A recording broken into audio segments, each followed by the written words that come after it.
warning for Warwick County in southwestern Indiana, Vanderburgh County in southwestern Indiana until 12:30 p.m. At 9:23 a.m., Doppler radar indicated thunderstorms producing heavy rain across the warned area. Up to 2 inches of rain have already fallen. Flash flooding is expected to begin shortly. Some locations that will experience flooding include Evansville, Boonville, Newburgh, Chandler, Melody Hill, Darmstadt, Linville, Casson, Solsonville, Elberfeld, and Tennyson. Additional rainfall amounts of 1 to 2 are possible in the warned area.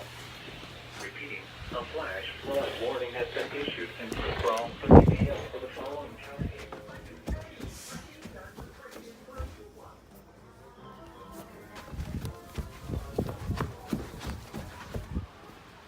Man.